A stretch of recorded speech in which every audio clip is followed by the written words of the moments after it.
Assalamualaikum warahmatullahi wabarakatuh. Ibu Kepala Perpustakaan dan seluruh teman-teman dari jajaran Perpusnas, saya tadi baru memperhatikan Bapak Ibu, ternyata seluruh petinggi Perpusnas itu perempuan loh. Dari mulai kepalanya, deputinya, tadi ketua panitianya semua perempuan, dan alhamdulillah tahun ini duta baca perempuannya Ibu. Terima kasih banyak. Duta Baca Indonesia. Terus terang perasaan saya bercampur, Bu. Antara khawatir dan senang. Dengan beberapa alasan. Saya akan mulai alasan yang khawatir dulu. Tadi malam saya sempat men-search, mencari data-data tentang seberapa jauh sesungguhnya bangsa ini suka membaca. Dan data-datanya itu menyesakkan dada. Saya bacakan beberapa. Menurut data OECD, budaya membaca masyarakat Indonesia berada di peringkat terendah di antara 52 negara di Asia. Ada satu lagi data. UNESCO tahun 2015 pernah membuat penelitian tingkat kemampuan membaca anak-anak. Di Eropa itu satu tahun rata-rata anak-anak membaca buku 25 buku. Di Jepang, Singapura, kemampuan mereka membaca buku dalam setahun 17 sampai 15 buku. Anak-anak Indonesia rata-rata 0 buku. Dari 1.000 orang, hanya 1 orang anak Indonesia yang punya minat membaca. Dari 1.000 hanya 1. Ada lagi data, kita mulai dari yang khawatir-khawatir dulu Bu, biar akhirnya enak. Ada lagi data soal siswa SMA. Semua negara mewajibkan siswa SMA mereka membaca sejumlah buku-buku sastra, kecuali di Indonesia. Siswa SMA Indonesia tidak wajib membaca buku sastra dengan ada pengecualian sejumlah kecil sekolah elit yang swasta. Itu artinya berkewajiban tanpa membaca. Kata Taufik Ismail, ini tragedi.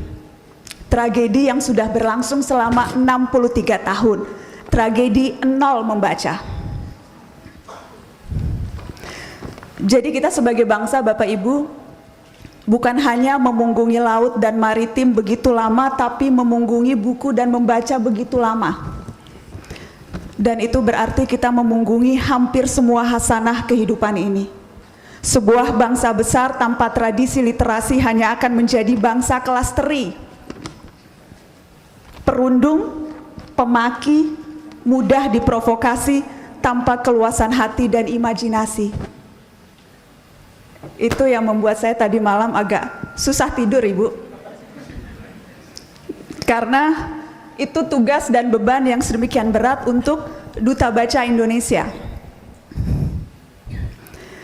Buku adalah sebaik-baiknya sahabat. Saya percaya ungkapan ini dengan sepenuh hati saya. Ada ungkapan tentang bagaimana buku itu begitu bisa menjadi sahabat yang baik. Saya akan bacakan untuk Bapak Ibu.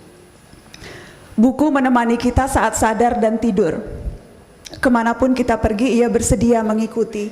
Ia menasehati kita, ia dapat menjadikan kita tertawa, tak jarang kita menangis karena buku. Jika kita memintanya diam, ia akan patuh. Jika kita mencercanya, ia diam.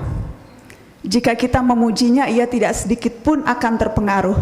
Tidak ada teman yang lebih pandai, tidak ada teman yang lebih setia dari buku. Buku adalah sebaik-baiknya sahabat. Saya beruntung Bapak Ibu karena saya dituntun untuk mencintai buku sejak kecil lewat keluarga. Dikenalkan pertama kali buku karena dibacakan buku waktu kecil, waktu belum bisa membaca. Di rumah itu penuh dengan buku, keluar rumah pun mencari buku. Saya melihat ayah saya begitu rajin membaca buku dan sampai di rumah karena saya begitu senang ya beli buku dan baca buku, saya punya perpustakaan kecil, Rp25 satu buku. Untuk yang mau meminjam buku-buku saya dan kakak dan adik-adik saya. Jadi saya percaya pengalaman mencintai buku itu bisa ditumbuhkan dari kecil dan dari anak-anak karena itu terjadi pada saya. Bapak Ibu, ada satu rahasia sesungguhnya. Cuma perlu satu buku untuk bikin kita jatuh cinta pada membaca. Cuma perlu satu buku untuk buat kita jatuh cinta pada kebiasaan membaca dan membangun cinta membaca. Tidak perlu banyak-banyak. Dan menurut saya ini tugas yang paling menantang Ibu, menjadi Duta Baca Indonesia. Karena itu artinya punya kesempatan menjadi mak comblang cinta pertama begitu banyak orang. Dan rasanya tidak ada tugas yang lebih menyenangkan, jadi mak comblang cinta pertama begitu banyak orang. Terima kasih banyak kesempatannya, kepercayaannya. Insya Allah dengan bantuan semua pihak, kita bisa menjadikan buku sahabat untuk seluruh anak Indonesia. Terima kasih Ibu. Wassalamualaikum warahmatullahi wabarakatuh.